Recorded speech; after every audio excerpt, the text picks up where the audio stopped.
This is the 12th video in the series on poetics by Aristotle. So I plan to include part 13, 14 and if possible 15 in this session. So part 13 talks about, actually the title is somewhat a lengthy kind which is given here, not always with all the versions, but I already mentioned in some other video that the text that I refer contains title for each part and every section as well. So this part 13 is title here to be Tragedy Shows Overthrow of Good Man, the tragic hero, his tragic error, a less tragic plot.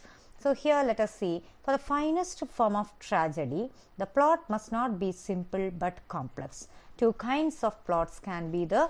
We have already come across that, how much Aristotle prefers a complex kind of plot, and then it must imitate actions arousing pity and fear. The importance to arouse pity and fear in the audience also was referred, since that is the distinctive function of this kind of imitation. Three forms of the plots to be avoided. We have to avoid three forms of the plot. The first one can be is about the good man must not be seen passing from happiness to misery. How a plot should not be, that's what we are discussing. We are going to discuss in three types. That is, first it is about a good man must not be seen passing from happiness to misery. That is because it is not fear inspiring, it is simply odious. That is, a good man, very good man passing from happiness to misery. That's not really good. But then second one, next should not be like, a plot should not be like it is a bad man from misery to happiness, because that is the most untragic. Just think about a very bad man passing from misery to happiness. There is no tragedy involved, there is no pity and fear in that. So it does not appeal to either of the human feeling, pity or fear in that case. And third, about the extremely bad man be seen falling from happiness to misery. That also, just think about an extremely bad man falling from happiness to misery. That also will not evoke the kind of fear and pity and fear, because such a strong that is again about that may arouse the feeling, a human feeling, natural human being feeling, but it will not evoke more pity or fear. We may feel like, yeah, he deserves it and let it be like that, but that also is not going to evoke pity and fear. So how can we evoke the real element or real feeling of pity and fear? That's what we have to see. The fourth type, that is why Aristotle tells the fourth kind of characterization as well as the events, the chosen events, to be the ideal one for evoking pity and fear, which is taken as the ultimate goal of tragedy by Aristotle. At least as far as his view is, his own idea is concerned, a tragedy should evoke the emotion of pity and fear in the audience. So, ideal situation for a tragedy, according to Aristotle, he numbers it to be the fourth one, as already three of those should not be like category. It should not be like this. He has already given the three categories, three types, and now he tells it is to be like this. That is the intermediate kind of personage. A man not preeminently virtuous and just, whose misfortune, however, is brought upon him not by vice and depravity, but by some error of judgment or frailty. He must be one of high reputation and prosperity. Example, Oedipus. The perfect example he gives to be Oedipus. I have just read the definition or just the idea as per Aristotle. Let us see what it is. So that person, the tragic hero, should be an intermediate type. He should not be too good, should not be too bad.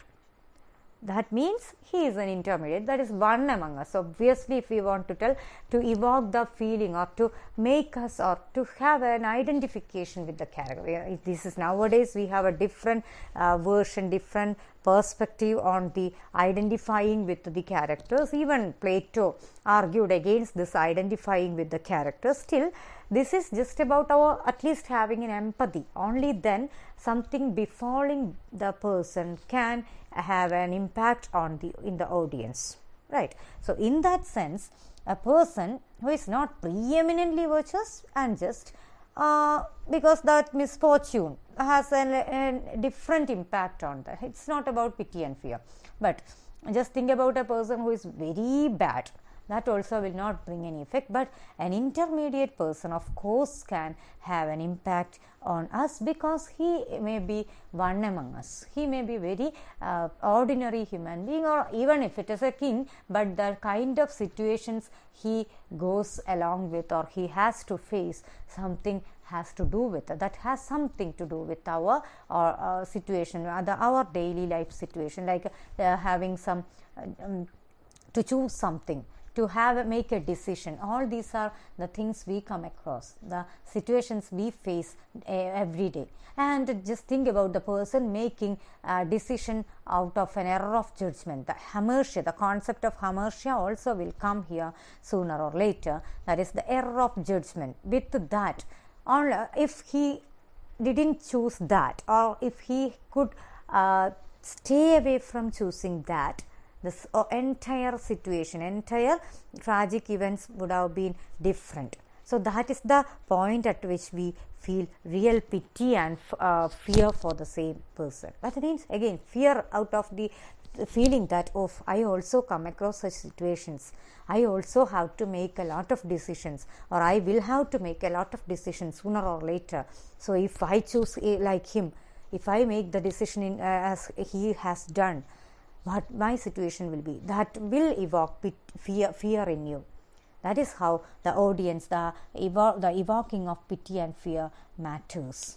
And the perfect plot, Aristotle tells, must have a single, not a double issue. That is again important. That has to be connected with the kind of the unity of plot, or if you want to tell, it is about connecting the incidents, choosing the incidents, and well packed tragic narration only will bring an organic whole.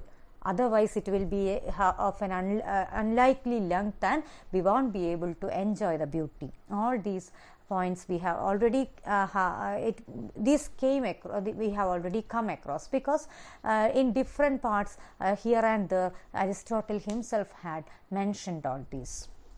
And the change in the hero's fortune must not be from misery to happiness, but on the contrary from happiness to misery. Only then it will become a tragedy. So the entire discussion is centered upon tragedy itself. So we cannot tell that always it should be from misery to happiness, but the reverse, from happiness to misery. And the cause of it must lie not in any depravity, but in some great error on his part. That is the main point that I referred to be hamartia, error of judgment, or tragic flow. These three terms we can make use to refer the same concept.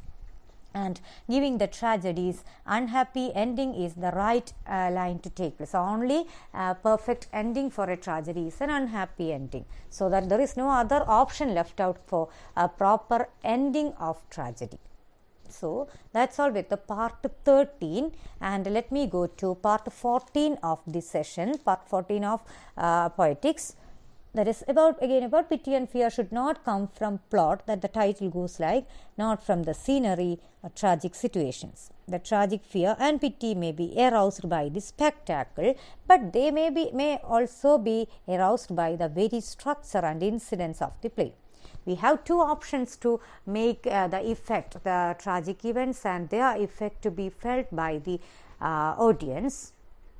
That either can be with the spectacular effects, the stage effects, to make it all horrible scenes and all, making it more garishingly colored. That is also possible. Make it hue and cry.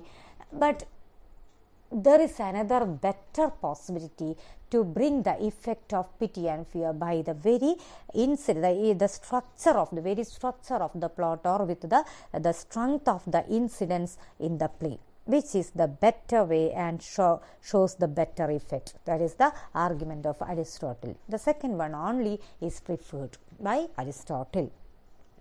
The plot should be so framed that even without seeing the things take place, he who simply hears the account of them shall be filled with horror and pity the incident. So at the incidents, that is it. Again, we have to keep in mind every time tragedy or any dramatic form is not only its effect should be felt, or we should be able to feel the effect apart from the staging, but from reading as well. But of course, we have to keep in mind this is mainly meant for staging. That is the primary basic characteristic of tragedy that makes it different from other forms. Still, there is another chance that it should be felt in reading also. So, a stage effect, a play that is completely dependent upon its stage effect cannot assure you that also. And to produce the same effect by means of spectacle is less artistic.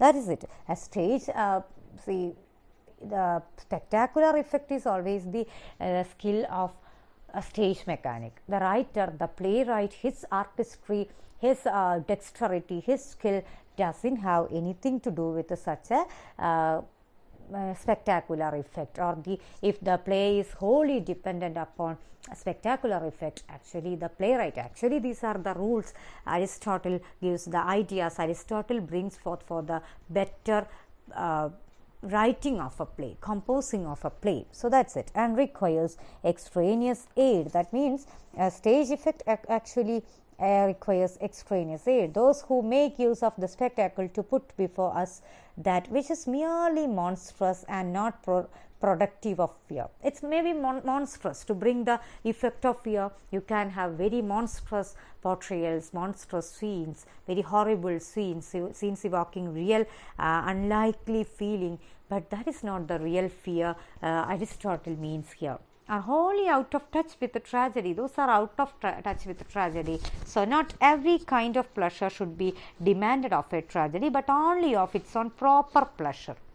And of course, Aristotle claims about having a kind of purgation of the emotions out of this pity and fear. If it is evoked as per his concept, he claims about the audience having a purgation of their pent up emotions. We are also always worried about some future events, something negative to befall on us. But by watching, at the time of watching, by the end of the scenes, you are having a kind of pity and fear, but after that, your pent up emotions are let out, so that you are somewhere happy. Sometimes we have the experience of listening to some sad songs.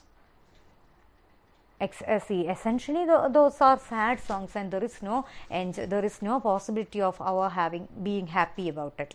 But at times we deliberately pay attention to that. We do listen to those. Some of those evoking nostalgia, some of those bringing the memories of very sad, sometimes demise of some beloveds of ours. Still, at times we have a letting out of our emotions. Even at a very basic, if you have to take a very basic example, sometimes we tell about letting people cry when they lost their beloveds.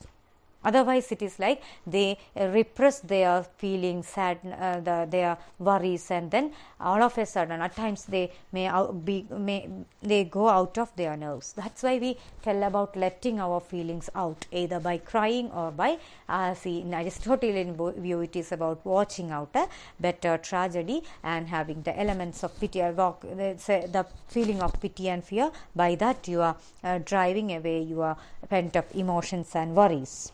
The tragic pleasure is that of pity and fear, and the poet has to produce it by a work of imitation. The cause of pity and fear should be included in the events of his story.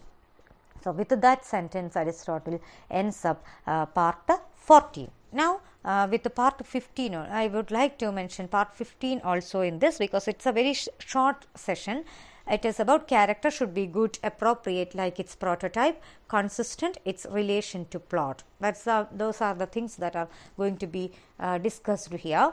The character must be good. Goodness is the type of personage.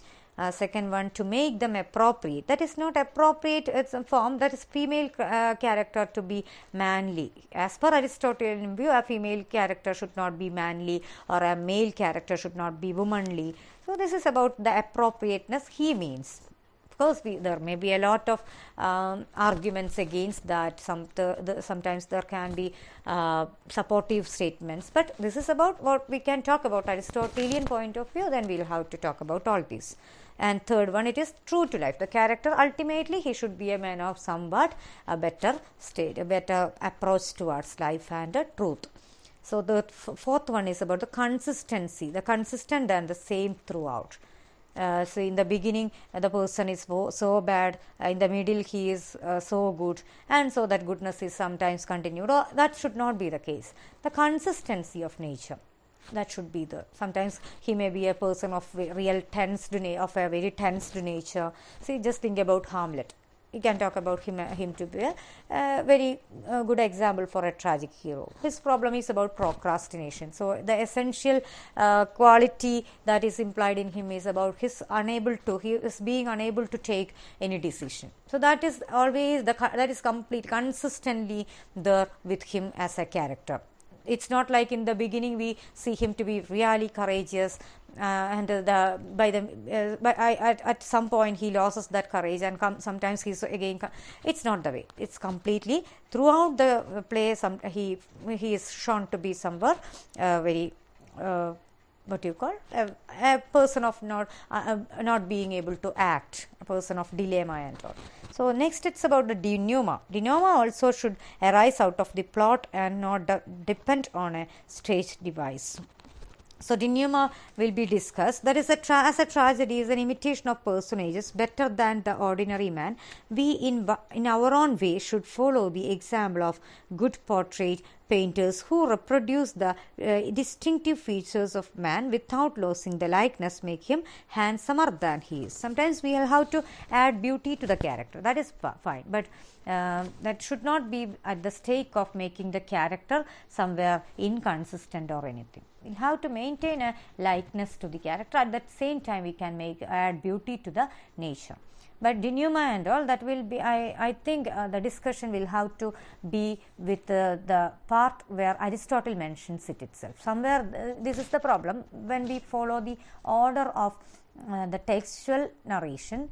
But it is better when we will have to keep the consistency, as Aristotle mentions about it here.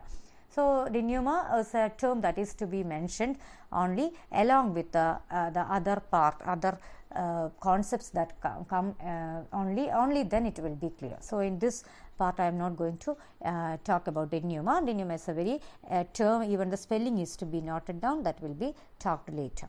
So thank you so much.